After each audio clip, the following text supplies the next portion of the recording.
Ron Van Dam is nothing more than a figment of your imagination. Your dark, twisted, apparently very, very grumpy imagination. You should probably get some help. You're listening to The Ron Van Dam Show on New England Broadcasting.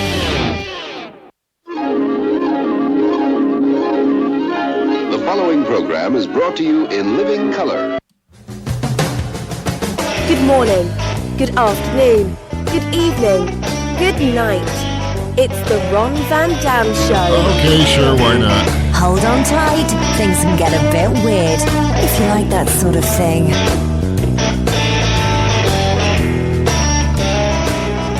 Thanks for being here. It's the Ron Van Dam Show. I am Ron Van Dam. After that, that's about it. I got nothing else. Actually, yes, I do. Thanks for coming. Thanks for being here. Make yourself comfortable. I'll be passing around hors d'oeuvres. Now, feel underneath your chair. I've given you all a little gift under your seats. Check it out. Yeah, it's a wad of gum. Ugh.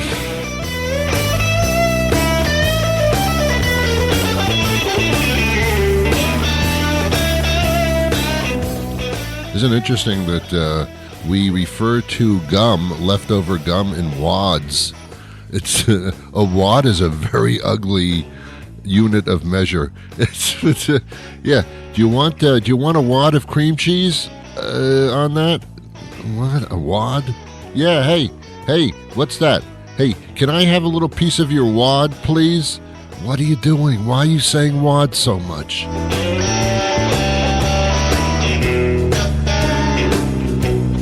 We sell gum in sticks of gum, not wads of gum. Hey, can I chew your wad, please? Okay, now, I don't know what that meant.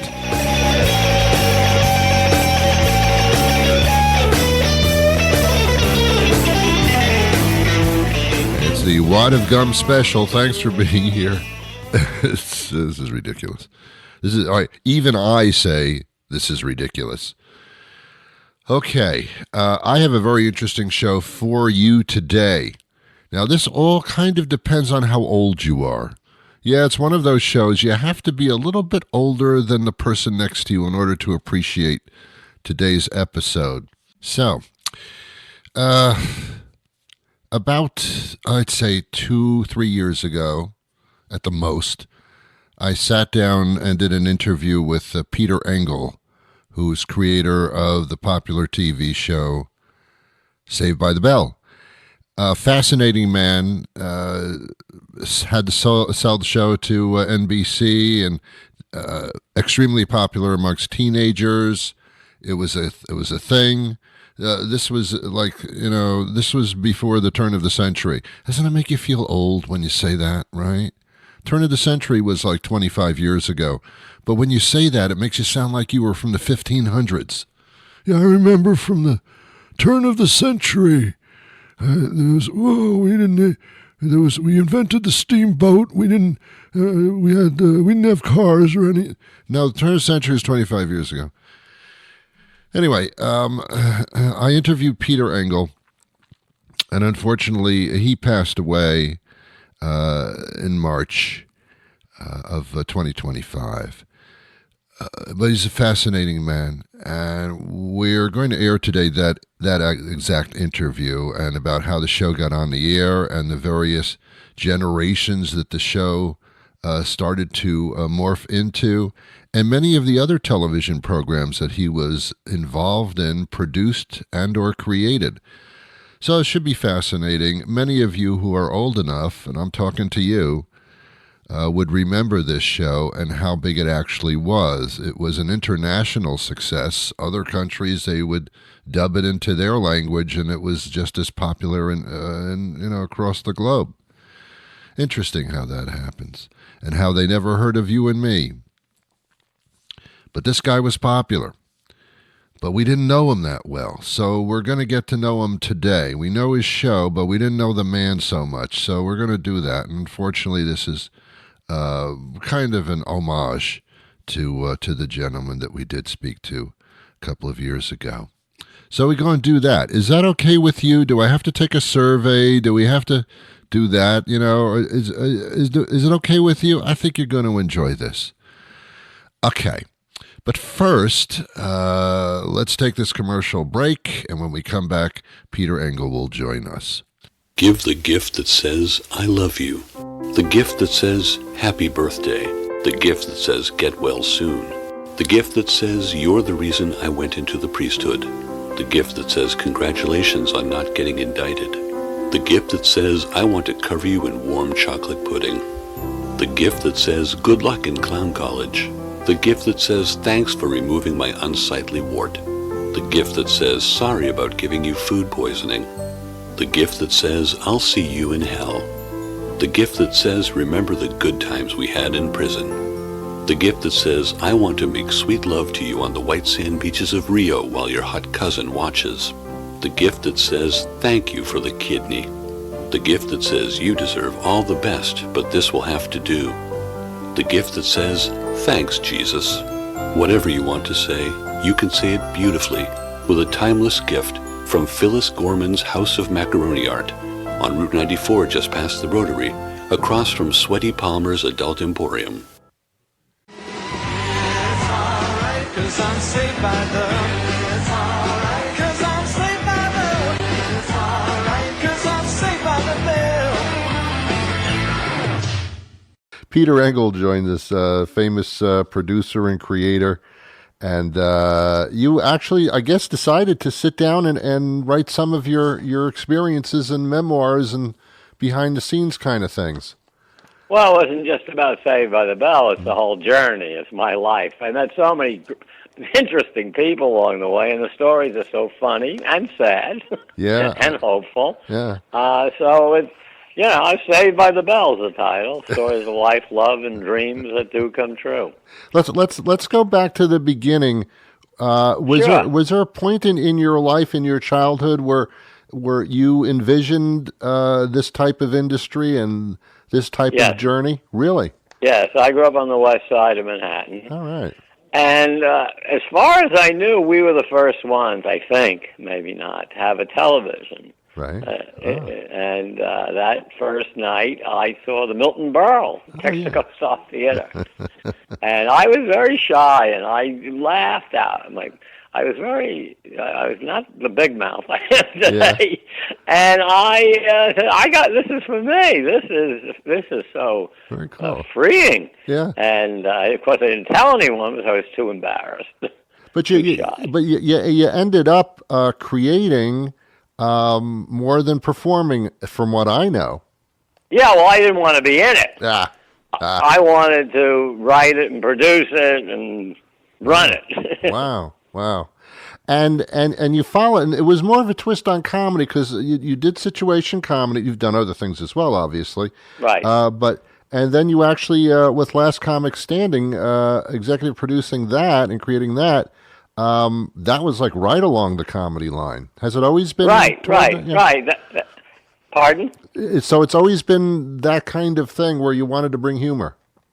Humor and entertainment. The best comedy can make you laugh and cry before you know it. Yeah. The best comedians can do that. The best comedies can do that, telling a story. It's all about telling a story. Yeah. And if people say to me, what's the story you have to have? I said, a beginning, middle, and end. You're basically a writer is a creator and vice versa. And it must be I do some of it myself. It must be very satisfying to have something in your mind and then see it come to fruition, which is amazing, the way that you saw it in your mind to some extent, and then to have millions upon millions of people actually see what you had in your mind. I mean, what could be better than that? And to hear the laughter. Yeah. I'm not talking, well, obviously we were in 85 countries. No comedy had ever gone to more than 6. Right. English-speaking ones, but every kid went to school somewhere. But to write something and hear an audience explode in laughter is really a great high. Yeah. Now, the Saved by the Bell was done in front of a live audience, right? Yes, it was. Yes. And I, from what I know of the show and seen documentaries accordingly, I know it was like a struggle to keep it on the air, popular, not popular, and then an outcry? No, it only was a struggle after the first. We only had 7 Right. runs. Yeah. And it was a struggle to not make it go 7 on and 7 weeks on and off. Yeah. I needed at least 20 Yeah. to run a season, and I had to fight for that. Yeah. And, Even though the president of NBC was the one who talked me into doing a show. Oh. And then you were dealing with a subject matter and with characters that grew. And yes, it was a Saved by the Bell originally. Mm-hmm. Well, we had 2 of them after the second year, Yeah. third year. We had the school shows, which was from Right. the bell ringing Monday morning Right. to Friday. Yeah.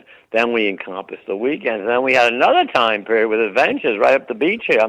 I'm in Santa Monica, right on the beach, Yeah. looking at the ocean as I talk to you. The Malibu Sands Beach Club, where we did 6 episodes. Yeah. We had a whole other time period called Adventures. Was right up the beach from me, Right. and after that it was how high is high. Yeah. Well. Weekend morning television used to be cartoons exclusively and nothing Right. else. And you kind of introduced the situation comedy to Right. kids Right. that were that age, and they soaked it up. Yeah, but people will remember that at the end of after 3 years we had the whole morning. Yeah. We had 3 hours. Yeah. And then then we were on 200 stations in syndication also, in addition to NBC, and then we were in 85 foreign countries. But people don't remember, and one of the reasons I didn't want to do the show originally is that I'll lead in with chipmunks, and I'll lead out with Smurfs. I know. And we were against a raisin, a rabbit, and a bear, and I wasn't sure if anyone would find us in that environment. Yeah. Obviously, I was wrong. Well, it kind of changed morning television, to be honest with you. It sure did. Well, I don't know what it is. Yeah, that's. But what it really did, and NBC didn't take advantage of it. Although I did Last Comic Standing and other shows. I did 9 seasons of Last Comic Standing. What they didn't understand was they weren't converting these kids into nighttime viewers, and that's how the CW came about. Yeah. Wow. And that's how Fox with 90210. Yeah. In other words, they didn't take that same audience and say, all right, let's go into nighttime with some of these kind of shows, more adult perhaps. Mm-hmm. And that's how other networks, and now you have whole channels on cable that do Queen and Teen. Absolutely. Disney Channel didn't even do it. Correct. Yeah. I've always wanted to ask you, in your mind, was Saved by the Bell kind of based on Betty and Veronica comics? No, not at all. In fact, a good friend of mine said to me, "It's Betty and Veronica and Archie, right?" Right. And it was about the 4th weekend, right? Yeah. I said, "It is." I read Archie as a kid. I never for a moment thought of that. This was the school because they were kind of goofy, you know what I mean? Yeah. And we only had one goofy guy. Yeah. Screech. Yeah, and he was quite goofy. He was great. Yeah. He was a comedic genius. Yeah. Is Last Comic Standing coming back? Where's that now? You never know. Because I didn't do the last 2. I mean, I own half of it with NBC. Right. Well, you created the original, yeah. Yeah, but I didn't. I was hands-on for 7 years, 7 seasons. Right. We were canceled 3 times. Right. Really? But not because of us, because they used to shoot themselves in the foot. Yeah. And then they brought the last 2 seasons. Last year, I don't even remember the last one, but season 8 was excellent. I felt, and 9 was, I think, was just cut the money. It looked like very cheap, but they own it, so they don't have to ever really cancel it. You know what I'm saying? I got you. And I just, I'm in the Writers Guild, and though I'm not actively writing television right now, nor do I plan to, but I understand I got a thing for strike authorization. Well, when strike authorization comes, you know that. Yeah, I got that. Who knows? It's very easy to, although that's right, we were in the Writers Guild, even though it was reality with NBC. I don't know. Why not? You know what I'm saying?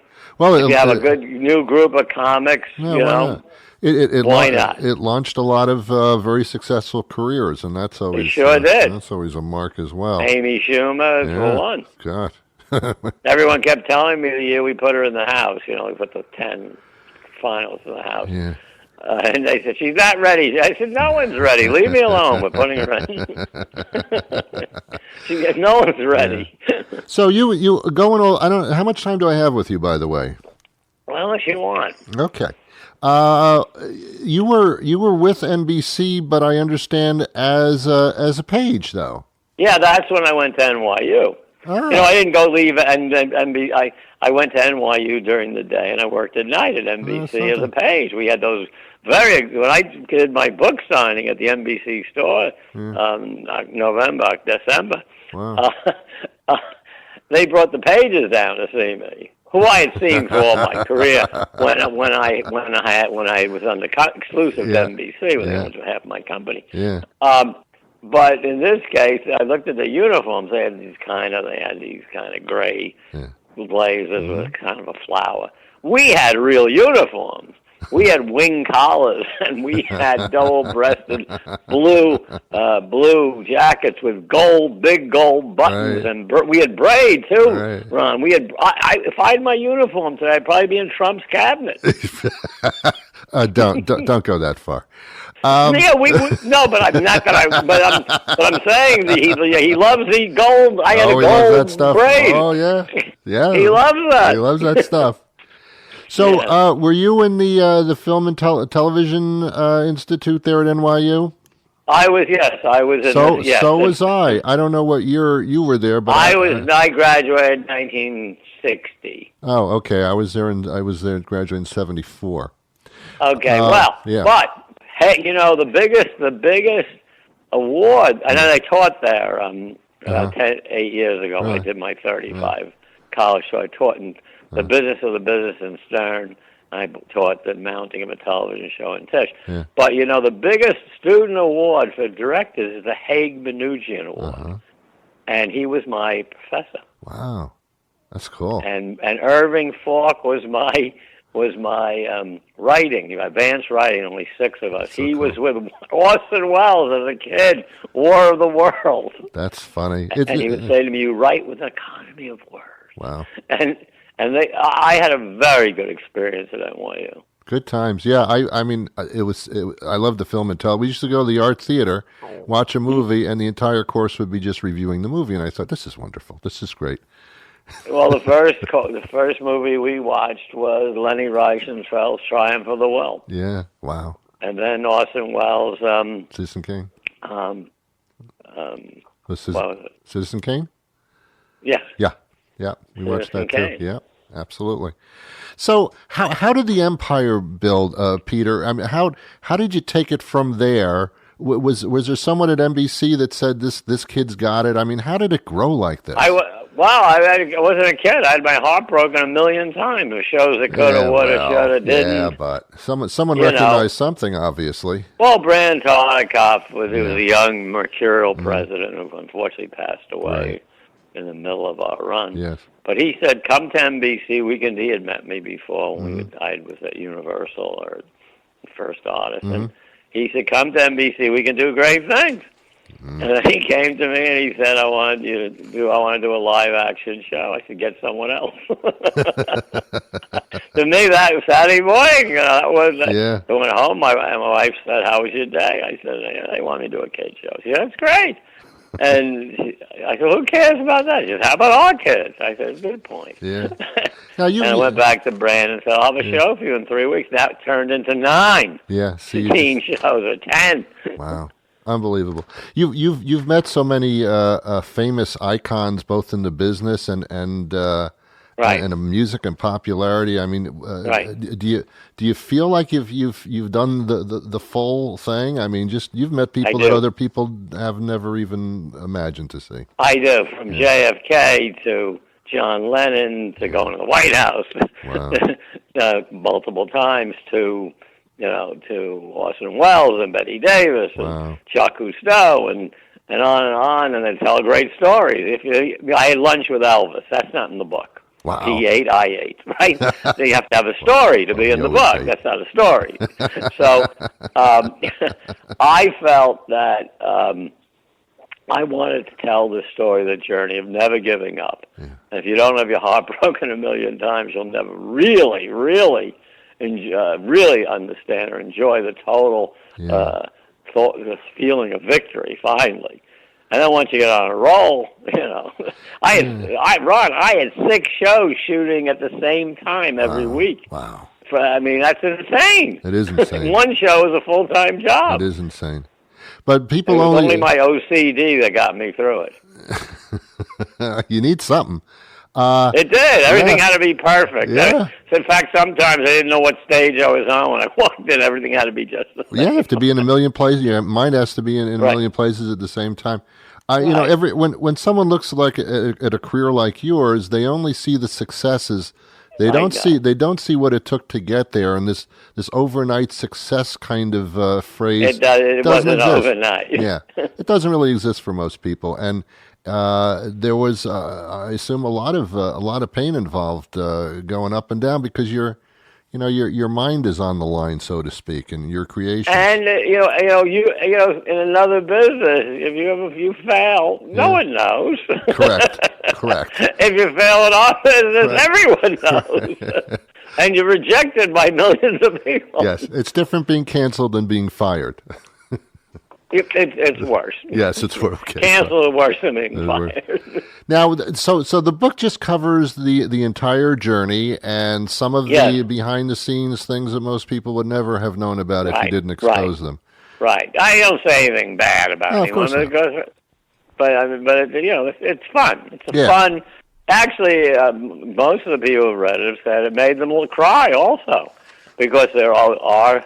There's one story, those who danced, sung with us who sing no more. Mm-hmm. Some people who were very important to my company and to me who died very young. Yeah. Young. And the loss. But the real story is the love. It's never been about the fame or the money. Mm-hmm. It's really about the journey and the people you love and laugh with and cry with along the way. That's what, to me, is the real story. Wow. Well, the book is called I Was Saved by the Bell, Stories of Life, Love, and Dreams That Do Come True. And Peter Engel penned the creation. It's available everywhere, I hope. Yeah, well, it's selected bookstores, but it's Amazon, most of it. And then we have a website. You can get an autographed copy. IWasSavedByTheBell.com. IWasSavedByTheBell.com. Beautiful. You realize, of course, that you have a lot of fans, not just for Saved by the Bell, but for the other creations as well. Some people may not even realize that some of the shows that they enjoyed, you did have a hand in. So it's fascinating, and congratulations on it. It's alright, 'cause I'm saved by the... It's alright, 'cause I'm saved by the... It's alright, 'cause I'm saved by the bell. Well, that really should do it for today. I'm going to be back again the next time that a weekday rolls around, which could be rather soon if you follow the calendar thing. There's the weekdays and then the weekend, and then there's more weekdays. It's a pattern that seems to repeat itself over and over again. We never really mix it up. We never do like, okay, there's going to be Monday and Tuesday, then we're going to have Saturday. What? Yeah, we're going to have Saturday. We're going to throw in Saturday. Then we're going to do Wednesday, Thursday, and then we're going to throw in Sunday. Wow, that's getting creative. Yeah, we're going to do the days by like a lottery, we're going to spin a wheel and see which day comes up for tomorrow, and we're going to do that day. That's a great idea, Ron. How come they do it so boring where it's always a weekday for 5 days and then you get a weekend for 2? I know. We should really mix it up a lot so that nobody knows what's coming next. Hey, what are you going to do tomorrow? I don't know. I don't even know what day it's going to be. I know. They haven't announced it yet. When do they announce what tomorrow's going to be?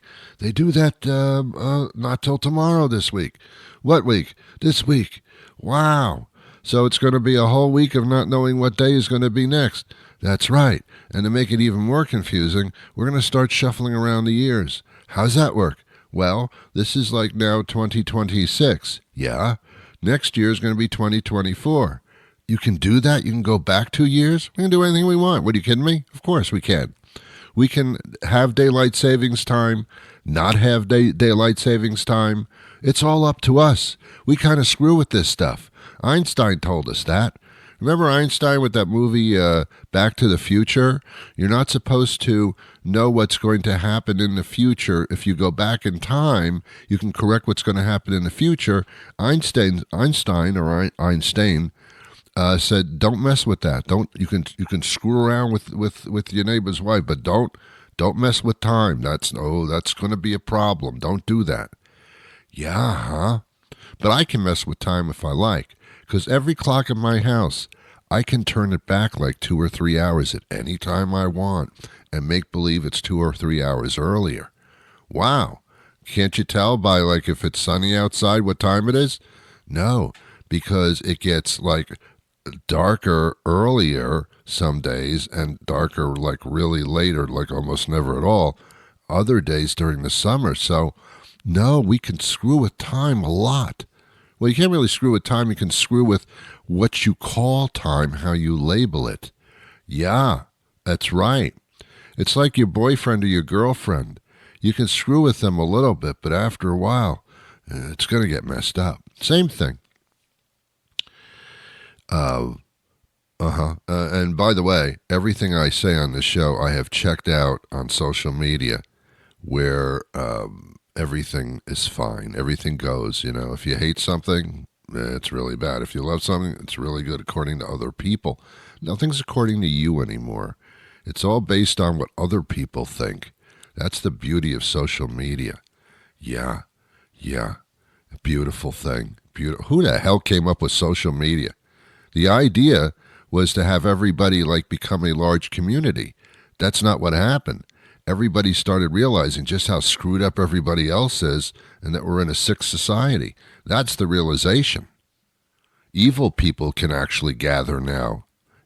Evil people have a place to gather internationally and do all their evil work and exchange evil ideas. That's what social media ended up being.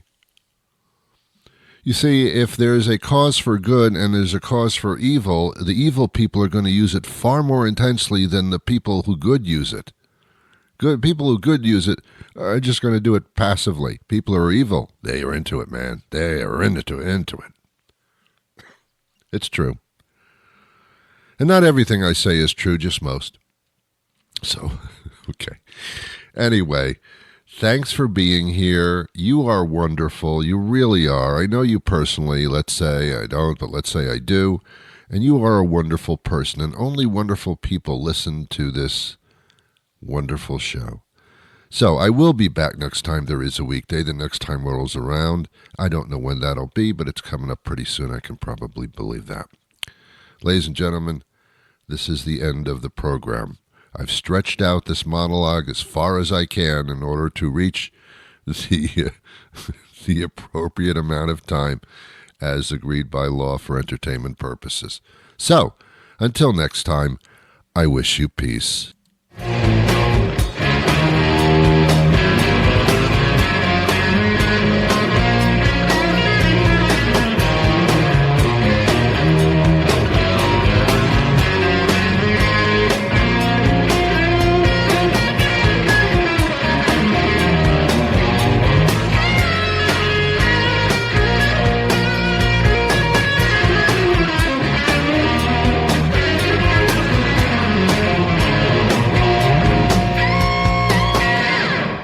It was unbelievably painful.